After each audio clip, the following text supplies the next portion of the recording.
A very warm welcome to all of you in my channel Sanjeev TDCI में आपका स्वागत है। अब देखिए, हम लोगों ने इंग्लिश सीखने के क्रम में कुछ बातें सीखी। कल जैसे हमने सीखा था क्लाज क्या है और फ्रेजेस क्या है, उसके आगे अब हम लोग बढ़ते हैं। और मैंने एक चीज़ नया फील किया कि क्यों ना मैं आपको इंग्लिश हिंदी दोनों में मतलब बोलकर बताया करूं, तो that will be quite easy to understand you who want to learn English from very beginning।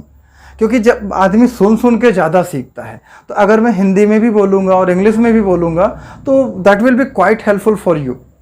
वो समझ में भी आएगा और आप ट्राई भी करोगे कि अरे इनके जैसा मैं भी बोलूँ।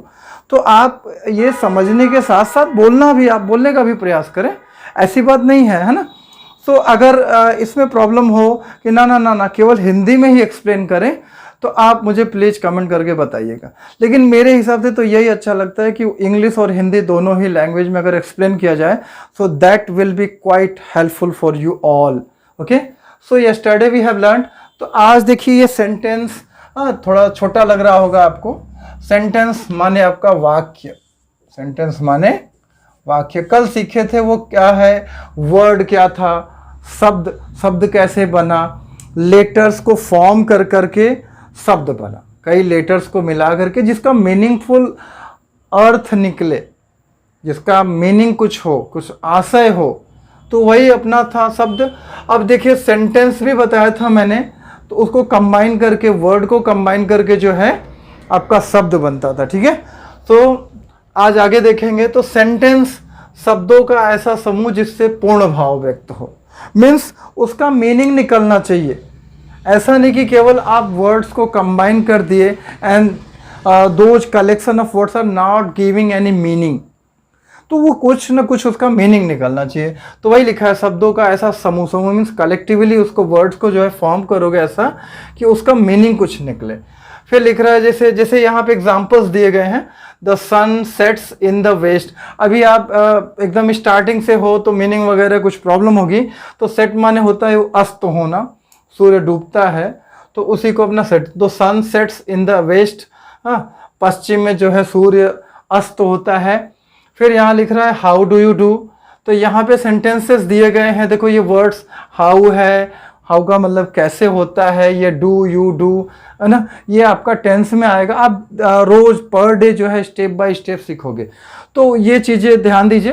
तो हाउ डू यू डू लिखा है, ठीक है। फिर उसके बाद यहाँ स्टैंड अप, और यहाँ पे चौथा जो वाक्य है, how fine the day is, कितना सुहावना दिन है।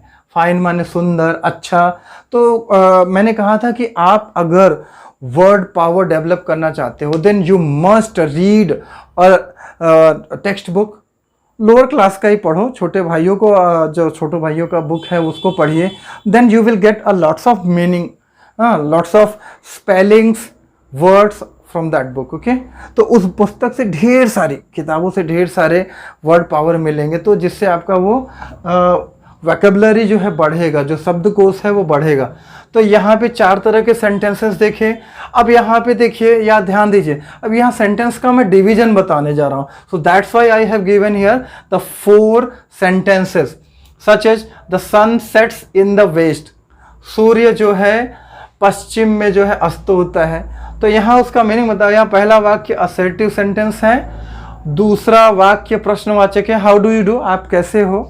तो ये सारे वर्ड्स को जब आप यूज करोगे, है ना, और यहाँ सेंटेंसेस बनेंगे, so that will be quite helpful to you all while speaking.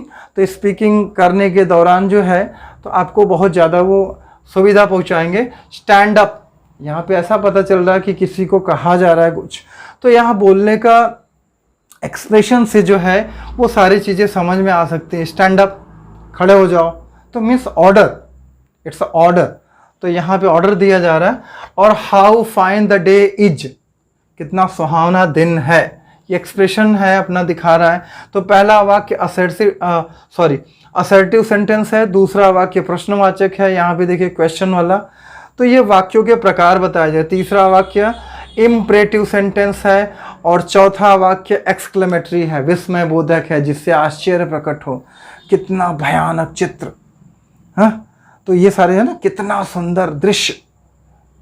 Okay, तो ये सारी चीज़ें, तो रचना के ये काइंड्स ऑफ सेंटेंसेस, अब वाक्य कितने प्रकार के होते हैं। हाँ, तो आप कहोगे कि अरे स्पीकिंग में इन सब चीज़ों का क्या यूज है, क्यों नहीं यूज है। बुनियाद तो पता होना चाहिए ना। If you want to erect one building then we have to strong our fundament, जो बुनियाद की नींव है वो मजबूत रहनी चाहिए। तो हमारे यहाँ पे स्पोकन का बेस क्या है, तो ये इन सब चीज़ों को भी जानना ज़रूरी है। आपको लग रहा होगा, मैंने स्टार्टिंग में बोला था सुन सुन के सीखते हैं, सो that's why I am speaking in English. Okay, तो मैं स्पीकिंग जो इंग्लिश में बोल भी रहा हूँ इसीलिए कि आप उसको सुने एंड देन फॉलो, आप उसका अनुसरण करें। अनुसरण करने के बाद इन सबको भी सीखते हुए, so in this way we can complete both the things, grammatical portion and as well as spoken. Okay, तो यहाँ पे आप ग्रामेटिकल पोर्शन भी क्लियर कर लोगे और बोलने वाला भी, बातचीत का भी जो है तो डे बाय डे है, उसमें मैं इम्प्रूव करता जाऊँगा और भी सारी चीज़ों को इसमें ऐड ऑन करता जाऊँगा। और जो भी आपको प्रॉब्लम्स आए समझ में, तो उसको ज़रूर प्लीज़ कमेंट नहीं करेंगे तो पता कैसे चलेगा कि कमियाँ कहाँ रह गई, आपको कहाँ पे किस बिंदु पे जो है, किस पॉइंट पे जो है समझ में नहीं आ रहा। ओके, तो यहाँ पे बताया गया काइंड्स ऑफ सेंटेंस। तो यहाँ पे मैंने पहले से ही लिखा था असर्टिव सेंटेंस है। तो रचना के आधार पे, स्ट्रक्चरल बेस पे जो है वो कैसा रहेगा, तो यहाँ पे सिंपल सेंटेंस, साधारण वाक्य जो है, और यहाँ पे कॉम्प्लेक्स सेंटेंस, मिश्रित वाक्य, और चौथा जो है कंपाउंड, संयुक्त। तो इन सब चीज़ों, इन वाक्यों के बारे में कल हम अगले सेशन में, अगले क्लास में सीखेंगे।